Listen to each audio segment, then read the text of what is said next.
Welcome to the 17th Annual Festival of Faith and this morning's event, Be Careful What You Burn. My name is Tim Darst. I'm the Executive Director of Kentucky Interfaith Power and Light. The format today will include myself as the introducer, Reverend Sally Bingham as the keynote, and Mr. Scott Brusaw as the responder.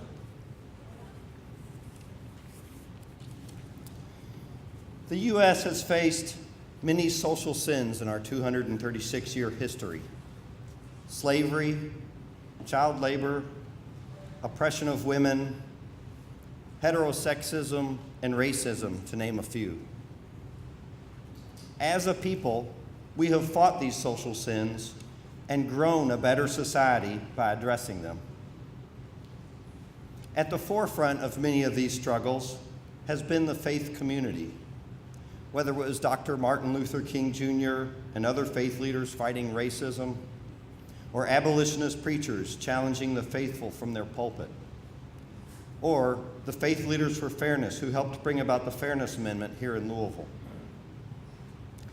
Another social sin we are facing today is climate change. With climate change, like other environmental problems, the poor and the vulnerable are hit first and hardest. Kentucky Interfaith Power and Light is working hard to advocate for legislation that will not only combat global warming, but will also help low-income people adapt to the changes of a new climate. Through our Greening West Louisville program, we are working with congregations to help them lower their energy use. We have conducted 16 energy audits in the West End and helped them apply for over $300,000 in grants for energy improvements. Kentucky Interfaith Power and Light has engaged over 7,000 people, and we are working hard to inspire them to make changes in their lives, their homes, and their congregations. One of our greatest joys is when people share their stories about how their lives have been changed because of our message and our messengers. Messengers like climate author Bill McKibben, youth activist Alec Lures, tree sitter Julia Butterfly Hill, and faith leaders such as Matthew Sleeth, Rabbi Andrea Cohen-Kiner, Sister Paula Gonzalez, and Reverend Gerald Durley, who have helped us spread the good news of a world with cleaner air and cleaner water, a world with less cancer and asthma, a world of clean energy for our children and our grandchildren. Another inspiring messenger and faith leader is Sally Bingham. The Reverend Canon Sally Bingham, an Episcopal priest and canon for the environment for the Diocese of California, has been active in the environmental community for more than a quarter of a century. She is also the founder and president of the Regeneration Project, which is focused on its Interfaith Power and Light campaign, a religious response to global warming. The Interfaith Power and Light campaign includes a national network of over 14,000 congregations with affiliated programs in 39 states. She has brought widespread recognition to the link between faith and the environment, and is one of the first faith leaders to fully recognize global warming as a moral issue. She has mobilized thousands of religious people to put their faith into action through energy stewardship and advocacy. The Reverend Bingham is on President Obama's Advisory Council on Faith-Based and Neighborhood Partnerships. She is a member of the Forum on Children and Nature. She serves on the board of directors of the Environmental Defense Fund, the Environmental Working Group, and the U.S. Climate Action Network, as well as the National Advisory Board for the Union of Concerned Scientists.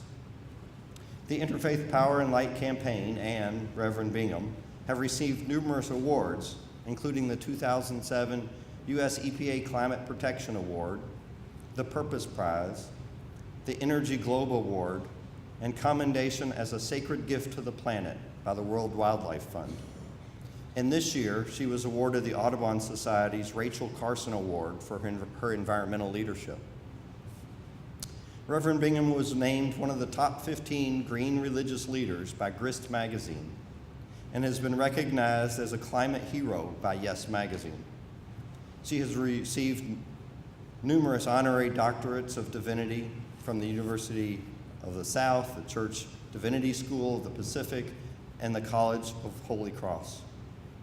Sally is the lead author on Love God, Heal Earth, a collection of 21 essays on the environment written by herself and fellow religious leaders. So please join me in welcoming to the podium the Reverend Canon Sally Bingham.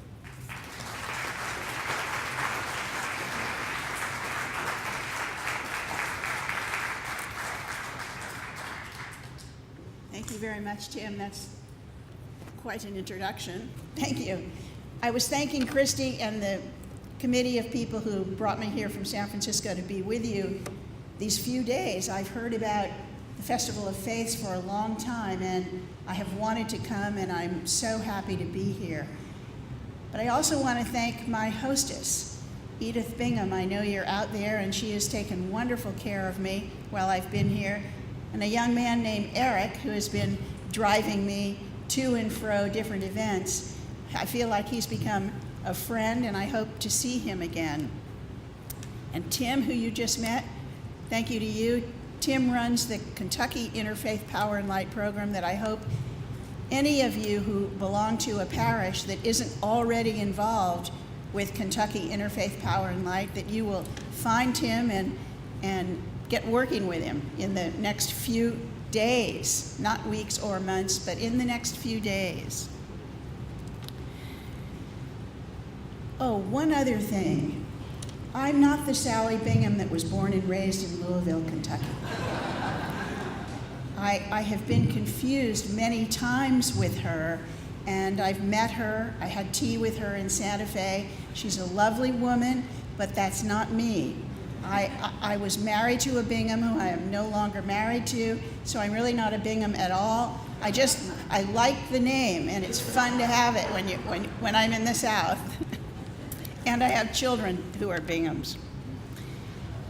When we talk about fire, it's very much the same as when, I think 2 years ago, the subject of this conference was water. We have to have water to live, but it can also kill you. You can drown in water. And with fire, we have to have fire, but it can be very dangerous. And I titled this talk, Be Careful What You Burn, because it's burning fossil fuels that I'm going to focus on as I speak with you this morning. And I think it's time for the religious community, all the religions of the world, to start leading a movement that will change the behavior and how we behave towards energy, the way we get energy, the way we use it, and how much of it we use. Getting our energy by burning fossil fuels, which are oil, gas, and coal, is going to have to become a thing of the past. And renewable energies such as wind, sun, biofuels, biomass, hydro, are going to have to start a new cultural revolution for us. And we need to do this quickly if we're going to turn back the warming trend. Stewardship of creation, or caring for creation, is what I have devoted my life and my ministry to. I try not to be single issue oriented, but it's very difficult because everything I see and do has something to do with the environment. When I watch television ads or see billboards, listen to the weather report, pay attention to gas prices, news articles and talk shows, it's very hard to escape, and I really cannot escape noticing that nearly everything has something to do with sustainability and care for creation. And think of it just in terms of the weather. I mean, the weather used to be a sort of ho-hum thing that we listened to, but now it's serious, and I pay much more attention when I hear the weather report, because I've come to realize that the weather conditions, when they're forecast, I have to be prepared for the extreme. When the weatherman says rain, we have to be prepared for torrential downpours. If hail is expected, we can expect golf ball or even tennis ball size clumps of ice landing on our cars as they did in Montana last spring. My daughter lives in Bozeman, and they experienced these enormous, really large chunks of ice dropping on their cars and roofs, causing enormous damage, as you can imagine. If the weather is turning warmer, rest assured that it will be a lot warmer. The warm air holds more moisture, which is why it rains so much harder these days. And the warmer the water in the ocean, the more severe our storms are and our hurricanes are. And we've been reading and we've been hearing about more droughts, which is disrupting crop productivity. Never before experienced widespread flooding, wildfires burning entire forests around the globe, starving children, mosquito infestation, dead cattle, and dead people due to extreme heat waves. All of these things are related to the climate. Now, I'm not saying that climate change is causing the droughts. We've always had droughts, we've always had rain, but we've never had them extended to what they are now. And the man in the back is still waving, so I don't, is this better? I'm so sorry. Do you want me to start over?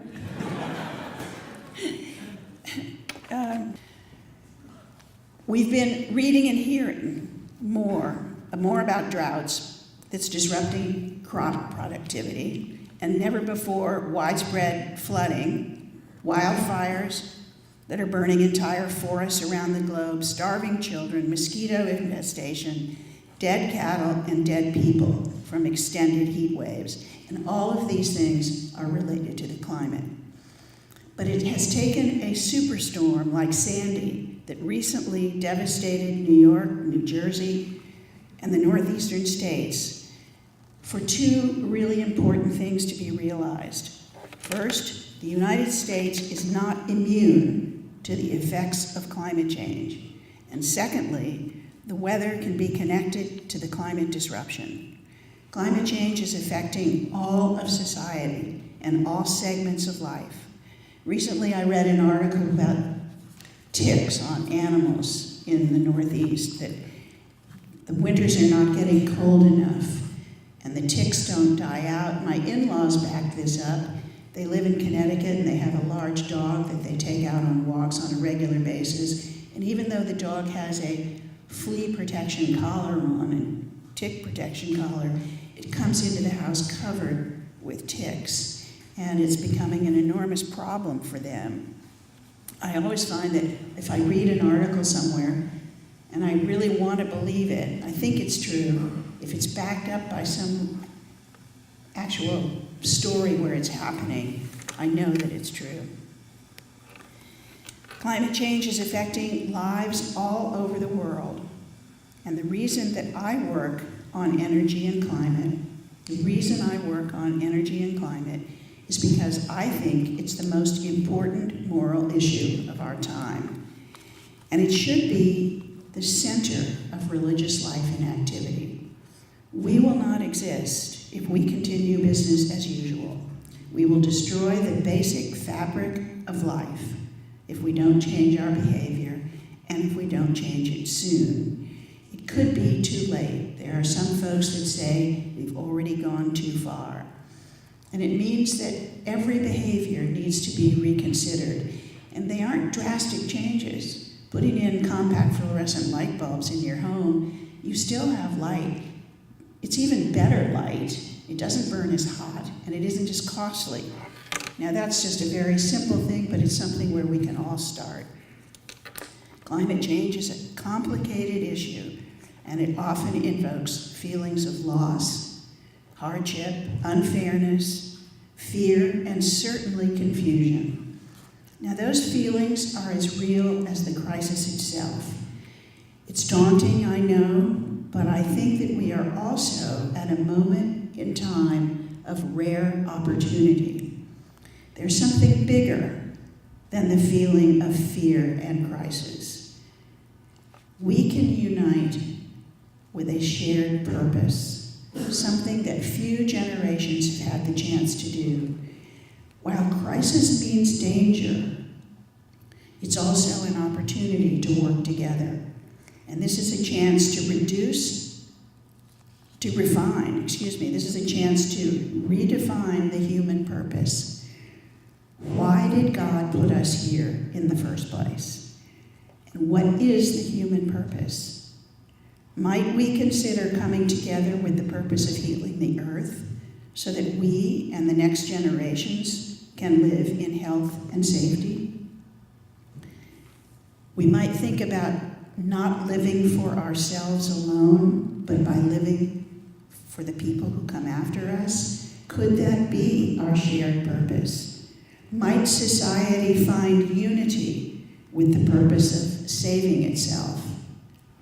We are standing on the edge of two worlds, the world that God created and the world that humans are making.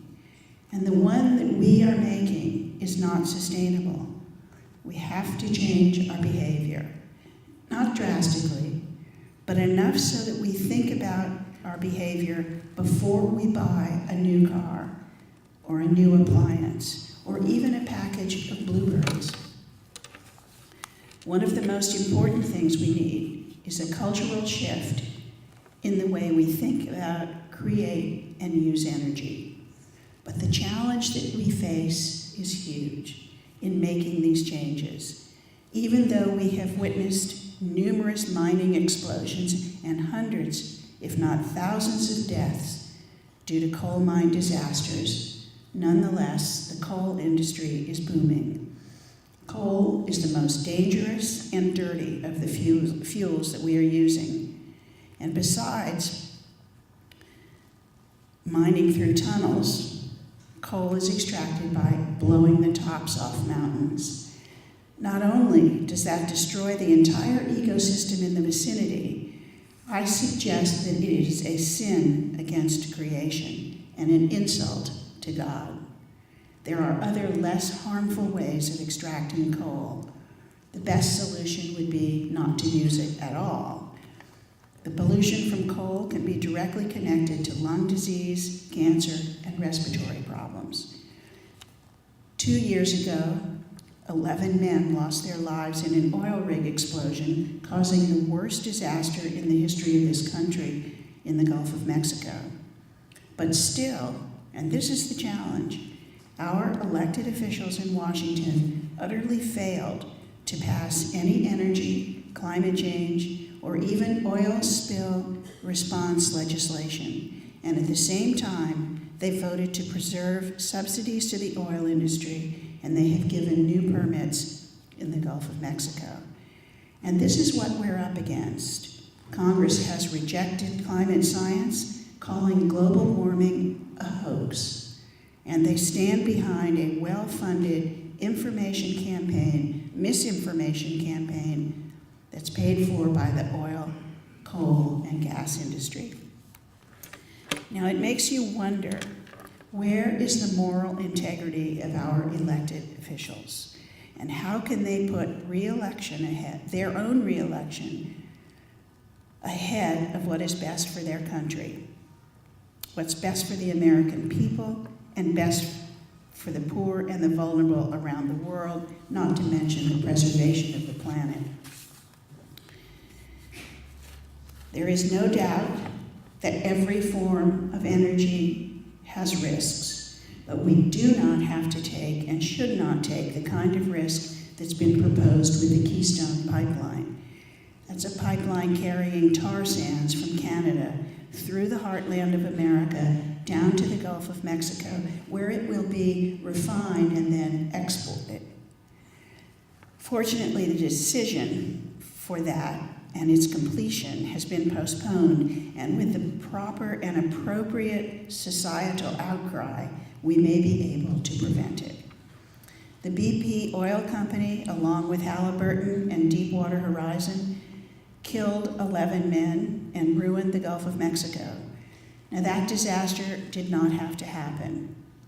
They dug deeply into the Gulf without the proper safety measures in place. They took a chance. Certainly, the nuclear disaster in Japan has made us once again aware of the devastating harm that can come from a leaking nuclear power plant. Until we are 100% sure of the safety, we have no visible reason to take that kind of risk. We can save energy through conservation and efficiency. And I'm told that as much as a third of the electricity is lost between where it is created and when it reaches the place where it's being used.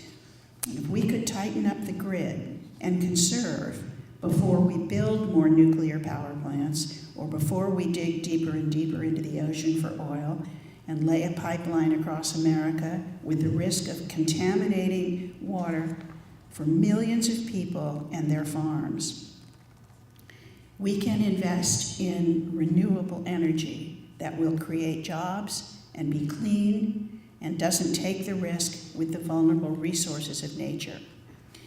Until the superstorm Sandy, we weren't supposed to make the connection between weather and global climate change. But with all the terrible things that happened when Sandy hit, people who lost everything they had and many lives lost, it gave us a big wake-up call. We can no longer ignore what a warmer planet means in terms of our weather. 20 to 30 years ago, scientists said that we would have more and longer periods of hot weather due to global warming. Scientists said droughts would be longer and more forest fires would happen. Scientists said that storms would be more severe and we would experience much heavier rain and more severe flooding. Well, that time has arrived. Climate change is causing economic losses too. Russia lost 40% of its grain crop last year. And here in the United States, both the soy crop and the corn crops have had their product devastated, all due to the drought that has been going on in the middle of this country. Over 3,000 heat records were broken this year in the United States, heat records that were broken. Insured losses were estimated at between 18 billion and 37 billion. And the insurance company, Munich Re, has indicated, it's in quotations, but he's a probable link to climate change. And in fact, a lot of the insurance industry are no longer insuring homes on the coast in many parts of the country. So what to do? If the government won't protect us and the oil, coal, and gas companies continue to gush carbon dioxide into the atmosphere for increased profit, who and what is going to motivate the change we need? Are you wondering? It's you. It's you, me, youth, and the religious community. Anybody who understands that environmental degradation is a moral issue.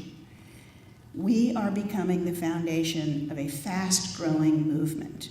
Care for creation is taking hold within mainstream religion, and it's in an emerging context for mutually enhancing presence of all faith traditions. It's bringing the faith community together. When I first began talking to congregations about global warming, that was really all that was on my mind. But now when I sit down at a table in some part of the country with Baha'is and Hindus and Roman Catholics and Protestants and Buddhists, and we're all talking about the same subject, it's unifying the faith community, and we're standing together as the stewards of creation. For people of faith, this challenge is probably our greatest one. It's a moral challenge, and it will decide our relationship with God. The way we respond will decide our relationship with God, with each other and the natural world. And the choices that we will decide today will be the future for our children. If we love God and we love what God created, then aren't we the ones to protect and cherish this world? And it's the people who contribute the least to the problem who will suffer the most. A justice issue, if there ever was one. An issue as important as the abolition of slavery and the civil rights movement. These are human rights issues, and no issue is less important than the other. And this is why we must work together to restore a shared sense of purpose. And when we talk at the Festival of Faith about compassion, this is about compassion, a sense of purpose and us all working together, because we all, rich and poor and everyone in between, share this fragile planet, and we all need to share the responsibility for keeping it safe and healthy for every living thing, human and non-human, so that we have a safe future. But I didn't come down to Kentucky to give you a doomsday talk. We do have to know the truth about climate change in order to respond appropriately. But there is good news. There is hope and there are solutions. If I didn't have hope, I wouldn't be standing here. If I thought that we couldn't do something or we didn't care about the climate problem, I wouldn't be here, and I wouldn't have dedicated my ministry and my life to this effect, to this effort. I would be at home with a good bottle of red wine and some chocolate.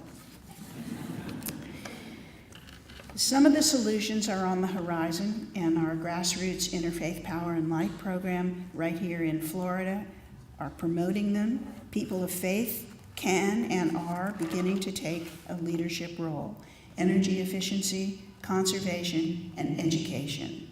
And we expect, too, that our campaign will have political influence, talking to legislators about values. We have over 14,000 congregations that are participating in programs in 40 states. Religious involvement will be the most important, or one of the most important, moral influences to keep this movement going forward. Besides saving creation, we have an opportunity to engage in a cultural revolution, similar to the one that we did 200 years ago, but this time a clean one. There is evidence that it's happening with more wind power being created and more investment in solar. Keep in mind that there has never been a solar spill. And whether or not you think our warming global climate is human-induced, you don't even have to believe that. It is, but even if you're skeptical about it, most people would agree that the solutions addressing climate change line up. They are the same solutions that will save a broken economy, because it will encourage investments, create jobs, and increase national security. You cannot argue with those goals. Now, when it's been made clear that renewable energy sources like solar and wind power generate 4 to 6 times as many jobs as coal plants, you cannot help but wonder why we don't make the switch. Switching to a carbon-free energy helps rather than hurts the economy, and it's safer and cleaner too. And this is the message that climate skeptics don't want you to hear, but it's a message that we all need to emphasize in these times of economic uncertainty. So whether you believe or whether you understand the science of global warming or not, switching to a low-carbon economy is something that we should do anyway, and it's cleaner and safer. Now, the United States, more than any other country in the world, is divided over this issue. And what that does is hand the faith community a very important role. Major social changes in America do not happen without the moral voice of religion. And that voice is needed now. And I believe that we will be the voice that pushes and creates real change. The U.S. has held a clear separation between church and state, and yet our democracy is best when all voices are heard in the political process. The moral responsibility to be a good steward of the earth fits side by side with our human desire to provide a safe and healthy world for our children. These are shared values.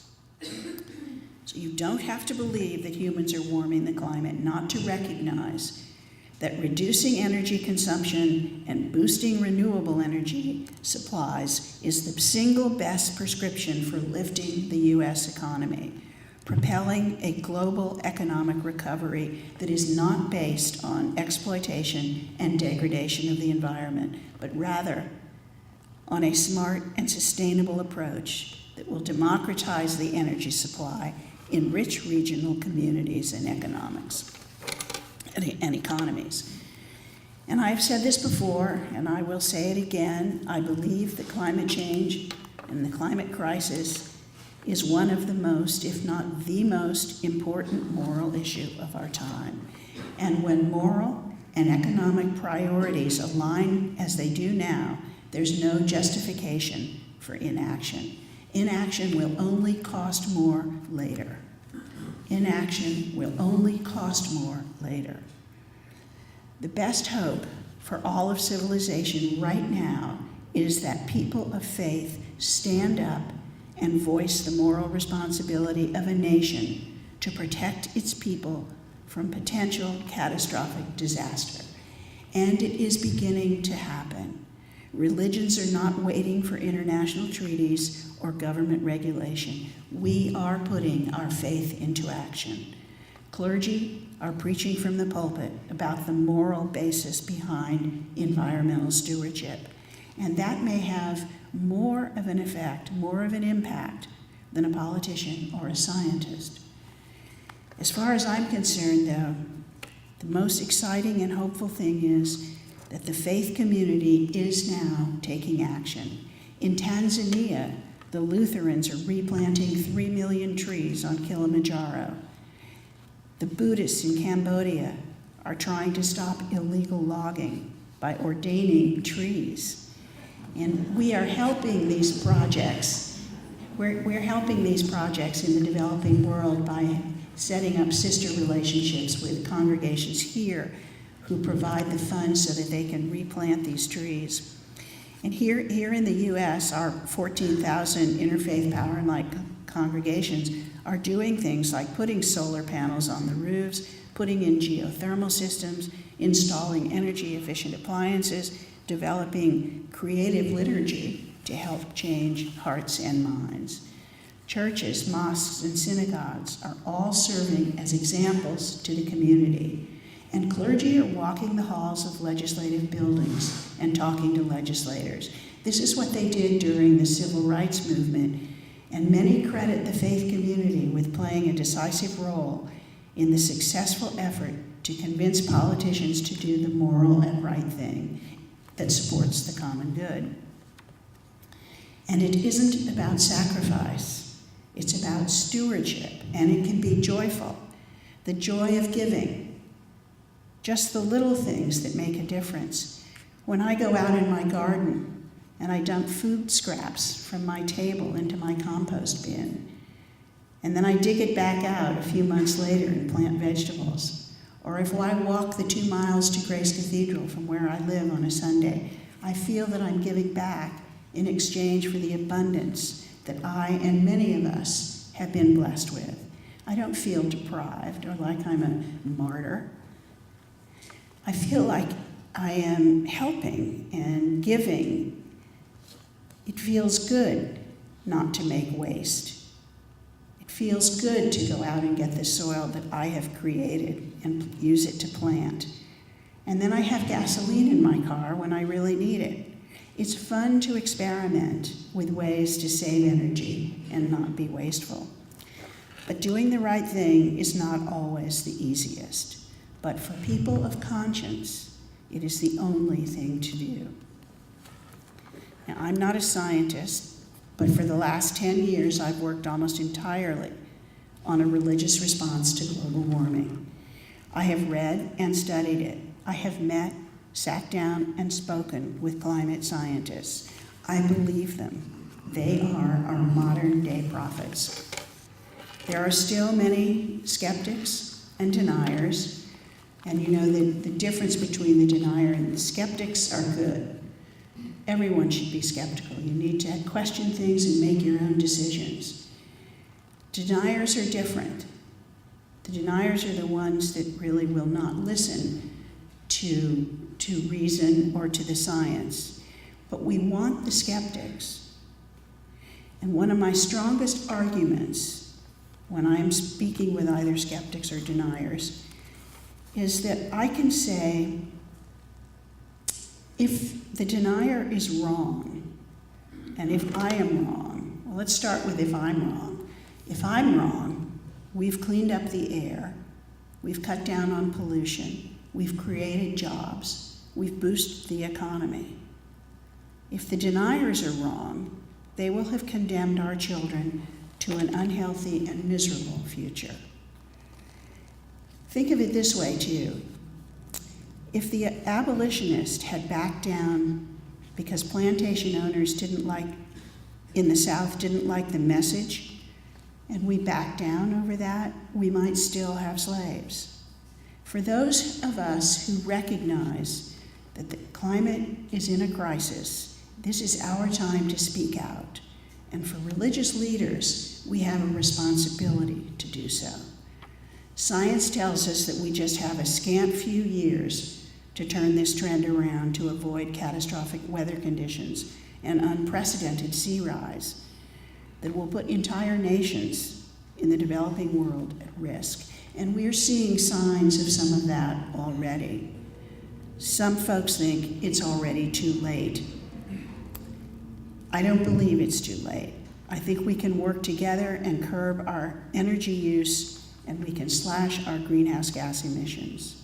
To limit carbon dioxide, which is the most serious and prevalent greenhouse gas, we need everyone working together. And I keep harping on the religious community, but no one segment of society can do it alone. This is a shared human purpose. And it's also a shared responsibility to turn this thing around. Now, while you might think that moral obligation would compel the United States to act, the message that will help move this movement along is to convince the rest of society that action on climate change is paramount to the economic benefits that will flow to society. Most people have the economy as a first priority. Well, if we consume less energy and shift to a more sustainable, non-polluting, renewable fuels and supplies, we will be safer and healthier. And we will bring jobs and bring manufacturing back to the United States. Solar panels don't just fly up on the roof on their own. They have to be made and they have to be installed. This is an industry that will create jobs. It's time to look for solutions to save the entire community of life. It's not one species, one disease, or one problem. It's about the well-being of the entire communion of life.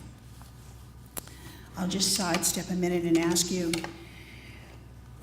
what kind of a society continues to do things that we know are destructive? And what does it say about us as humans? So what does it mean to be human in light of the climate crisis that we are experiencing? If we know what the problem is, and we know what the solutions are, and yet we do nothing, I think we have to question our ethical and moral values. What does it say about those elected officials when they continue to avoid doing anything about this immense challenge?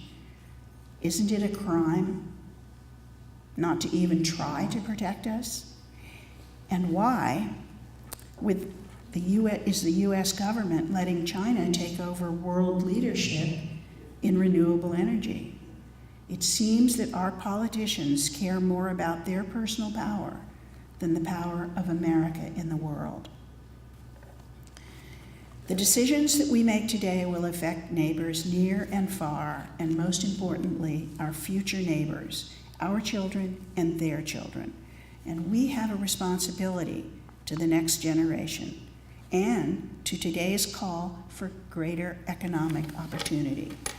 And isn't it strange that we spend an entire lifetime, many of us, building up wealth and other forms of inheritance to leave to our children? Land, portfolios, mother's old jewelry, yet we don't seem to care about leaving them clean air, clean water, or an atmosphere that supports life as we know it. And how will our children survive? There are some people who say they'll figure it out, but I think that's irresponsible. I refuse to believe that we are so lacking in moral integrity that we don't care. My reason for hope is growing all the time. It was getting thin 6 or 8 months ago, but I'm beginning to feel very hopeful. And it's becoming more and more obvious to me because most people in the United States seem to understand the climate problem.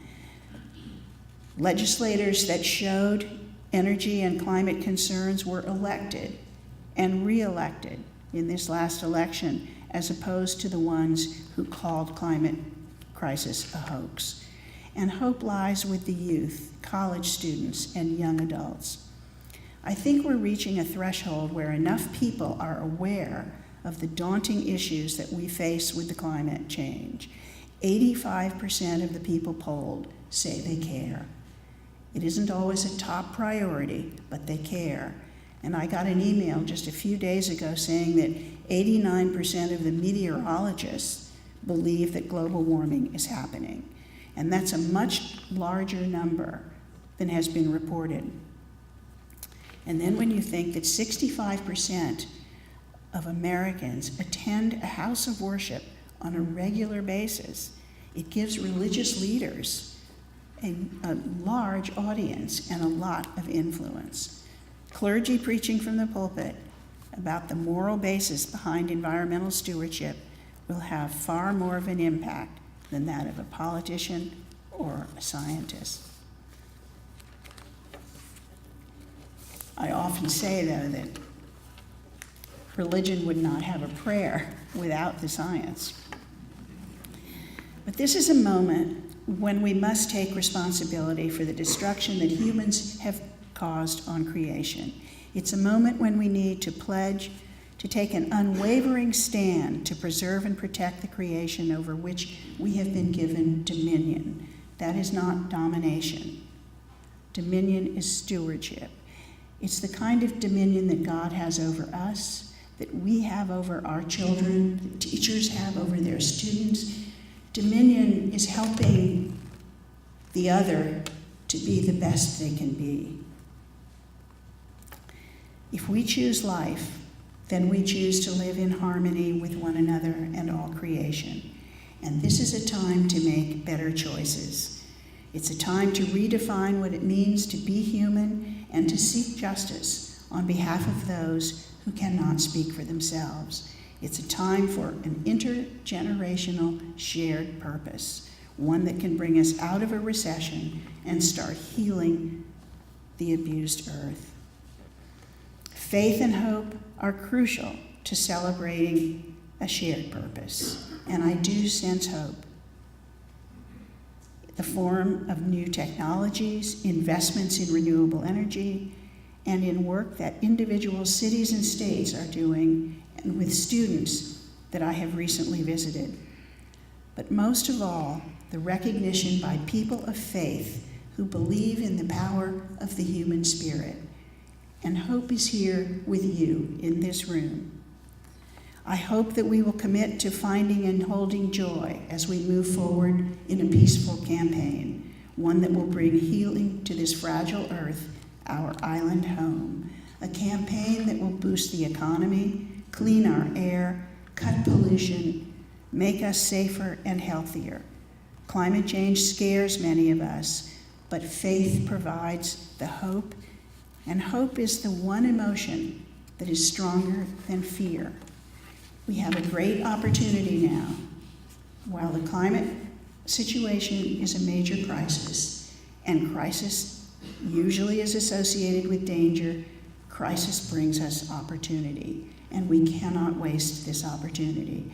We can run from the danger, or we can face it and move forward together, unified with a shared purpose. There is unlimited and sustainable economic growth beckoning on the horizon, with new technologies to be researched and developed, creating millions of new clean energy jobs. We have the tools, and I pray the will, to make things right. It's time to put our faith into action toward a shared purpose and a healthy future. So let's all commit to a regeneration of spirit, both inward and outward, inwardly and outwardly.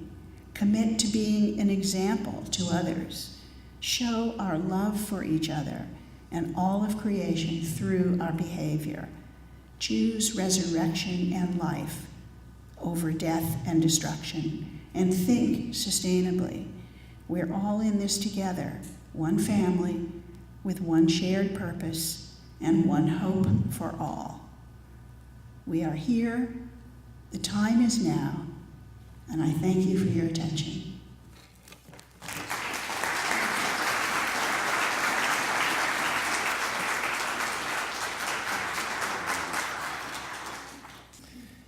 Next, following our format, is our responder.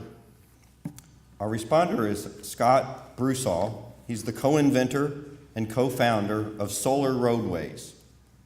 He attended the University of Dayton and is an electrical engineer with over 20 years of industry experience.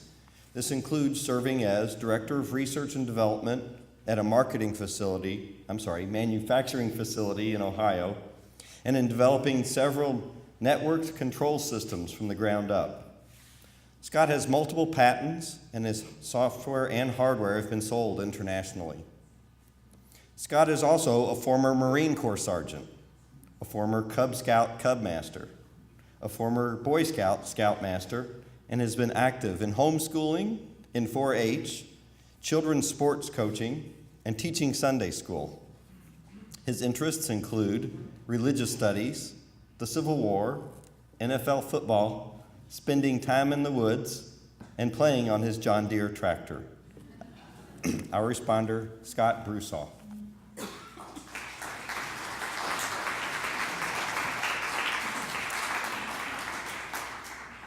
Thank you. I hope responder means somebody who agrees with everything Sally just said, because I do, and it was a wonderful presentation. I've been asked to show you a technology that we believe could put a real dent in global warming. 75% of greenhouse gases come from the burning of fossil fuels, 50% of that to create electricity, and another 25% comes out of our tailpipes. We believe we have a project that can eliminate that. But this project, I'd like to introduce my wife, Julie. This was actually her idea. And so our story starts several decades ago.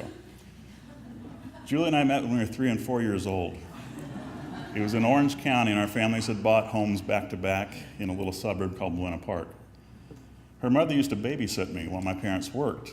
And I bring this up because my favorite toy at that time was a slot car track. And if you're familiar with a slot car track, these are true electric cars. There's little brushes underneath them, there's a little DC motor inside, and these little metal rails they follow on gives them power. So this is an electric road. So from a very young age, I dreamed of making an electric road because I thought if we could make real roads electric, then kids could drive. And oddly, that stuck with me my entire life. And I later earned my degrees in electrical engineering, and I had the ability to make electric roads, but I didn't have any reason because I certainly didn't want kids to drive by then. Then I think it was about 10 years ago, we started getting new vocabulary in the nightly news, global warming and climate crisis. And I have to admit, Sally, you mentioned something that a lot of people said, well, somebody else will fix that. I was one of those people at one time. I'm an electrical engineer, and I started hearing about global warming, and I thought, that's a climatologist's job. Who fixes this thing, and why do we keep hearing about it and nobody's taking any action? We went to see Al Gore's movie and bought his book, and I started educating myself on it and realized why it wasn't being fixed. It's such a massive problem. Whose job is that? It really doesn't fall in any categories. Then one day, Julie and I are working out in our garden, and she turned to me and she said, remember those electric roads you've talked about your whole life? I said, yeah. She said, can't you make those out of solar panels? Wouldn't that solve the problem?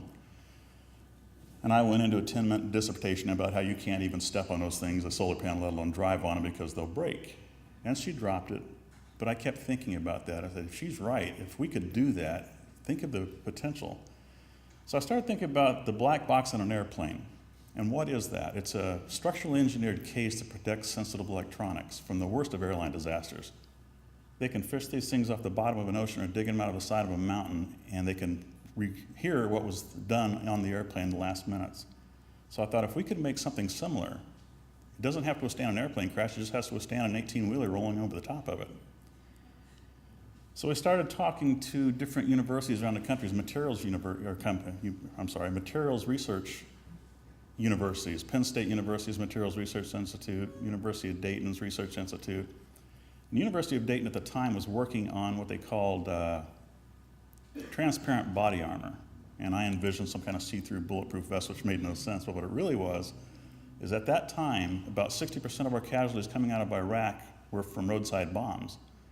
And I always pictured, metal shrapnel from the bombs, but that wasn't really the case. They said, if you're driving down the road in a Humvee and a roadside bomb goes off 4 feet away, even if you don't get hit by the shrapnel from the bomb, the concussion takes that window that your upper torso and your head's right beside and blows that into the vehicle.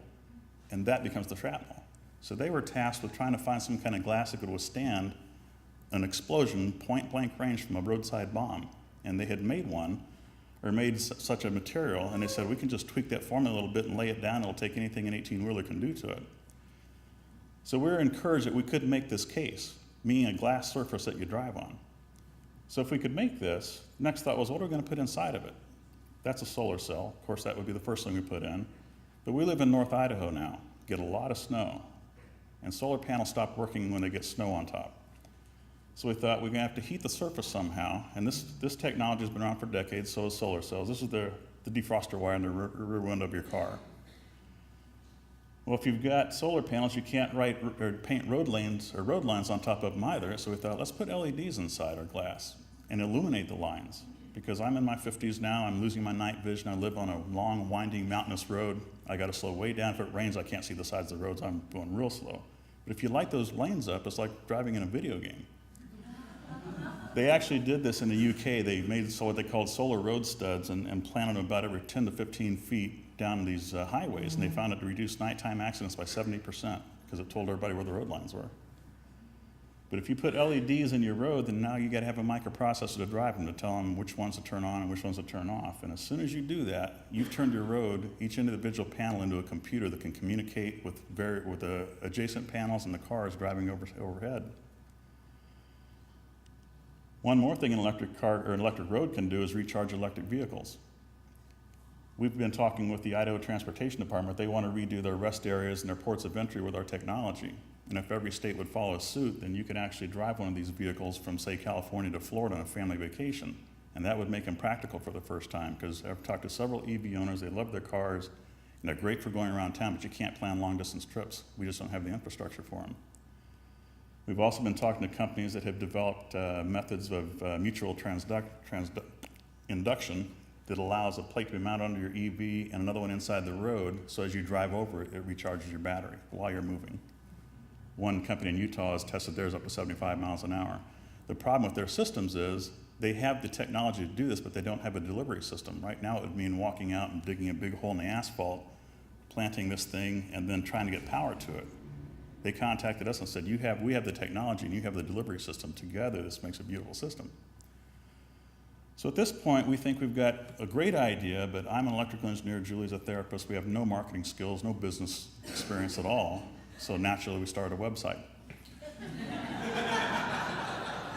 Fortunately for us, treehugger.com picked us up immediately, and we started getting all kinds of requests for interviews. And one of the requests we got was from a group called Yurt.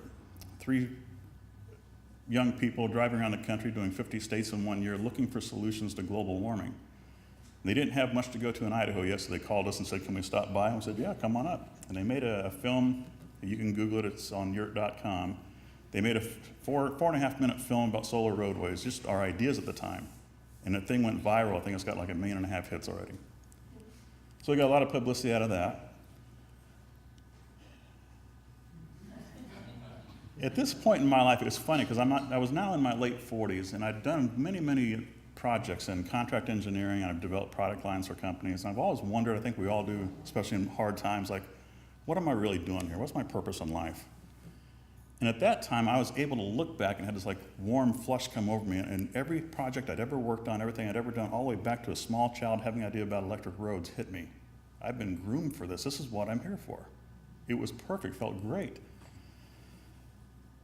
And I usually talk about this like we're on a mission for God, and I say it kind of tongue-in-cheek with most audiences, but since it's the Festival in Faith, I'd like to share something with you. I was on the board of directors of our local church for a long time, and one of my duties on Sunday mornings is to go up before the congregation and ask for prayer requests. And we used to live in a very small town. If you hit a deer on the way home, you're on the front page the next day.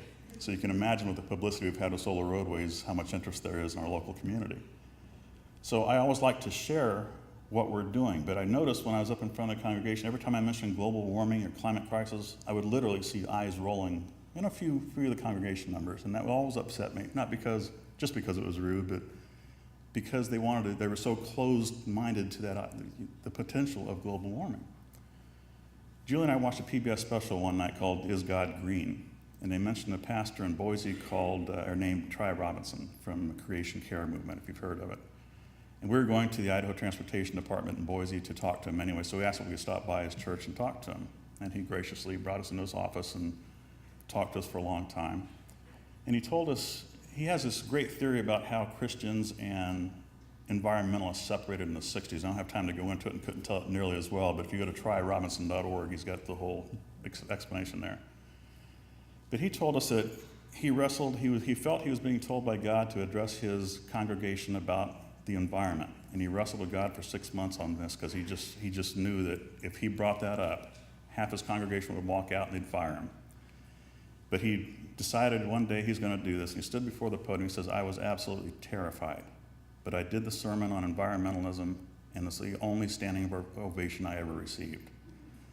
And his church is big. He had like 2,500 members of his congregation. They started a massive recycling program. They go out in the neighborhoods and pick up their recyclables. They started cell phone recycling. And it was heartwarming to me to see that this message can be received by people of our faith, and people are willing to do this, a lot more than you might think. Got to get back on solar roadways now. So what we developed was what we call a solar road panel. And there's 3 sections of it. That top layer is actual glass. This is the phase 1 prototype we built. The middle we call the internal support structure, and the bottom is the base. This is an animation of what a completed panel will look like under test. There's a 32 by 32 array of LEDs, so we can paint road lines and verbiage. Once it's been tested, it's taken out and installed in a system. If you imagine these things, it's a modular road system. Once it comes together, we call it a solar roadway. And that's an artist's rendition of what it should look like. Now, we did a talk out east for a company called Brusaw and Hamilton Corporation. We'd never heard of them. They emailed us and asked us to come and talk. It sounded like an alcohol company to us, so we ignored them. A few days later, Julie looked them up and found out they're the oldest consulting firm and one of the largest consulting firms in the nation. And they have contracts with the Department of Transportation, the Department of Energy, the Environmental Protection Agency, Homeland Security, the list goes on and on forever. And these are the people we needed to get in good with. So we did the presentation, and afterwards, a member of the Federal Highway Administration came up out of the audience and said, I'm with the research department of the Federal Highway Administration. Are you going to be in town long enough to do a presentation for my group or right down the road? And I told Julie, if anybody's going to throw us out, this is very early when we were just putting the feelers out there. I said, if anybody's going to throw us out in our ear and tell us it can't be done, it's going to be these guys, so let's do this. So we did about an hour-and-a-half presentation. Not only did they not throw us out or laugh at us, they were actually brainstorming with us on how we could retrofit our technology onto existing roads, and they loved the idea. So they came up with they don't call it a grant, they call it a contract solicitation. And it was a 6-month SBIR, which is Small Business Innovative Research. And with that money, they want us to get university professors to write scientific papers to say, yes, this is feasible, this could be done. And we already had the universities on board, and I said, okay, I can bury with paperwork if that's what you really want me to do, or if you let me take some of that money, I'll build you a prototype. And they loved that idea, so we did. So this was our phase 1 prototype. What we made, this is a 3-inch circle we called an individual electronics module. There's 6 LEDs, 3 of them are yellow and 3 of them are white. So I can simulate any road line configuration there is. Now remember, that's a 12-foot by 12-foot panel, so that's one lane width. 12 feet is the largest standard lane width in the US. So there'd be another one sitting beside that. So your white line there is your shoulder line. The yellow line would be your center line. Again, we can write words into the surface, and this is for if we can monitor traffic. So we can tell you if there's a traffic jam up ahead. We can tell you if, for instance, there's load cells in these things. So if I walk out onto that panel, it can detect about 210 pounds. It doesn't know what it is, however. It could be a pedestrian, could be a deer, could be a kid on a bike, could be a fallen tree branch. But the road does know that that 3,000-pound vehicle coming around the curve doesn't want to hit it. So you can write slow down, this will follow this vehicle, because you know exactly where he's at. I'm going to show you a video here. There's a small crosswalk panel. When the kids jump on it, those load sensors detect their weight. The crosswalk starts flashing, and any cars approaching that crosswalk are told to slow down.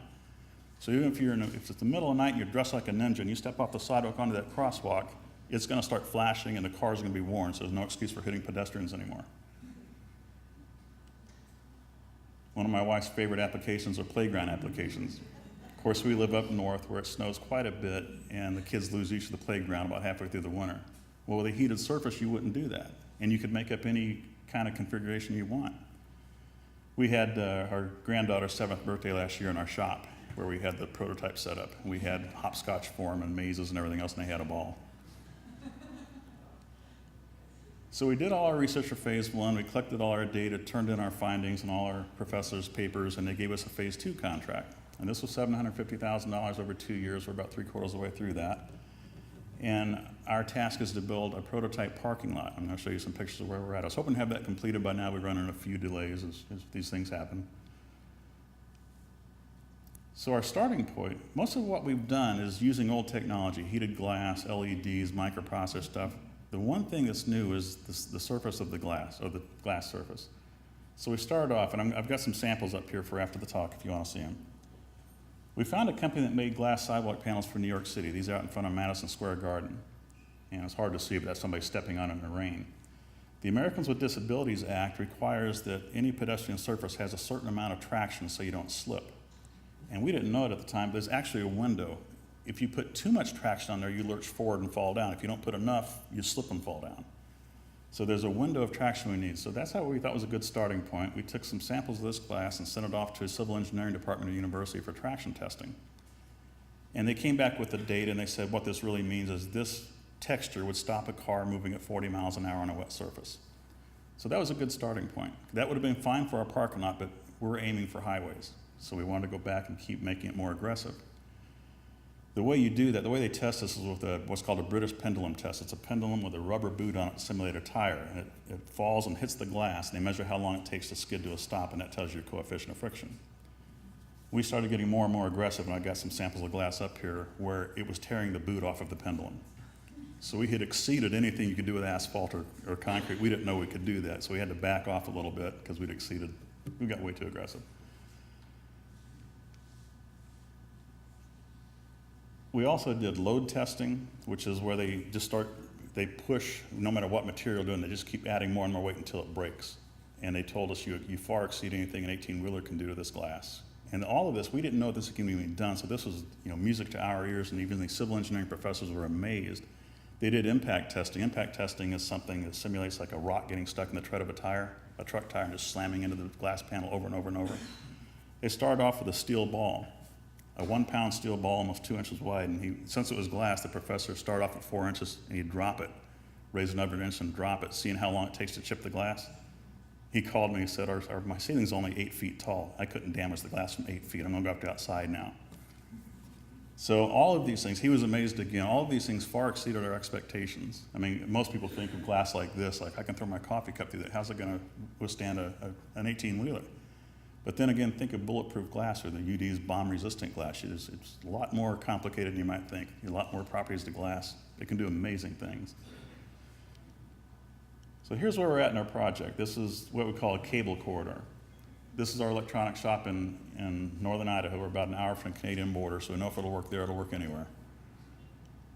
Our cable corridor actually takes if if you can see those little pipes on the right-hand side there, those are conduit that are going to be fed from the solar panels into our cable corridor. Now, the stormwater also goes in there for filtration. And one side's for stormwater filtration, the other side's for electronic modules. So we've got our base done. We've got the glass made in California. We've got other various parts around the country. We're all going to meet together in Portland for final assembly and then bring it back up here and put it together and test it all winter long. This is a good place to stop. We're doing our whole project with cradle to grave design philosophy, which means that we're anticipating a 20-year life cycle. Into that 20 years, you don't just throw it away. Most of it can be reused. If the glass is worn down, we know that we can break that glass up and use it as aggregate in the next system, because we went to Butte and picked up 1,500 pounds of this recycled glass, and that's 10% of the aggregate in our base already. All of the different parts can be refurbished. There's certain elements like your solar cells and your LEDs will have to be replaced because they wear out after a certain amount of years. But everything else can be reused. And think about that. If I take a 12-foot by 12-foot panel and I put it out here in the parking lot today using the standard off-the-shelf 15% efficient solar cells, then it can produce X amount of power. I think it's 7.6 kilowatt hours a day. If 20 years from now I refurbish that with whatever the efficiency off the shelf is at the time, let's say it goes up to 60% in 20 years, then theoretically that same panel, that same amount of space will now produce 4 times more power than it did yesterday. That allows us to keep up with the increased energy demand of America. And we looked it up, and there's about a little over 28,000 square miles of paved surfaces. And that doesn't mean just roads, but parking lots and sidewalks and bike paths and driveways and patios, everything else. Over 28,000 square miles of this in the US under the sun. If we replace that, we did the calculations, you can see it on a numbers page, we could produce 3 times more power than we use as a nation, using nothing but solar energy from the roads. So I'll stop there and give it back to Tim.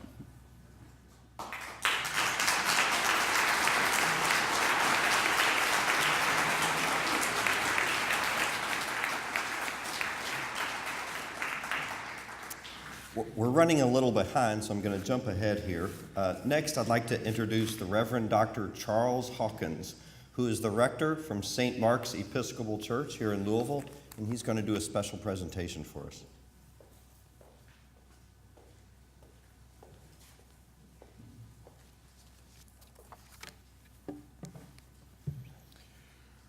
When the Reverend Canon Sally Bingham entered seminary in 1986, she observed that the members of her parish prayed to be good stewards of the earth.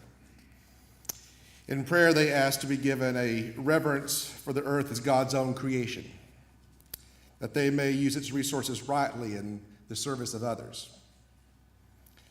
In their lives, however, there was nothing to suggest that creation inspired either reverence or a commitment to serve others. Having made this observation, Bingham went on to note, the Holy Eucharist symbolizes not only Christ's presence, but also our dependence on nature. Without bread, water, and land, we could not survive. The Reverend Bingham thus began her ministry out of a profound realization that faith and care for the environment are inextricably linked.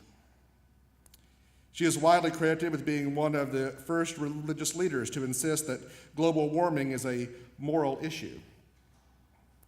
In 1993, she spearheaded the founding of the Regeneration Project as an educational program for clergy and congregations, with a mission to deepen the connection between ecology and faith. In 1997, this project expanded to become the Interfaith Power and Light, which has now become a national network of over 10,000 congregations in 39 states, including here in Kentucky and Darst, who are committed to reducing their carbon footprint as a means of caring for creation. They are advocates for sensible policy on global warming and on energy. And over the past 20 years, the Reverend Bingham has earned the highest recognition for leadership in directing thousands of people to put their faith into action through energy stewardship and advocacy. She has recently joined President Obama's Advisory Council on Faith-Based and Neighborhood Partnerships. She's a member of the Forum on Children and Nature. She serves on the board of directors of the Environmental Defense Fund, the Environmental Working Group, and the U.S. Climate Action Network. She is on the National Advisory Board for the prestigious Union of Concerned Scientists. She and the organization that she founded, Interfaith, Power, and Light, have received numerous awards, which include the 2007 U.S. EPA Climate Protection Award and the Energy Glove Award. The Reverend Bingham was included in Dorca Keene's Eco Amazons, 20 women who are transforming the world. She has received honorary doctorates of divinity from the University of the South, the Church Divinity School of the Pacific, and the College of the Holy Cross. She's the lead author of Love God, Heal Earth, a collection of 21 essays on stewardship written by herself and other religious leaders. The Reverend Bingham, I am proud to say, was wisely chosen to deliver this year's keynote address at the Festival of Faith. And it is an honor for all of us that I should be able to present to her a Lifetime Achievement Award for her work with stewardship and faith. Thank you.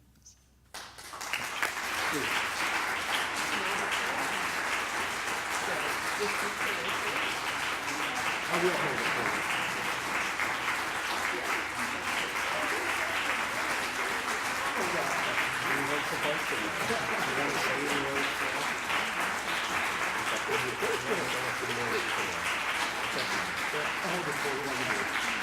Really, all I can say is thank you very, very much. I think you've heard enough from me, so that I won't go on and on and on, but do take a message with you when you leave today. We are the stewards of creation. Don't be afraid to talk about it with people and push for these renewable energies. And thank you.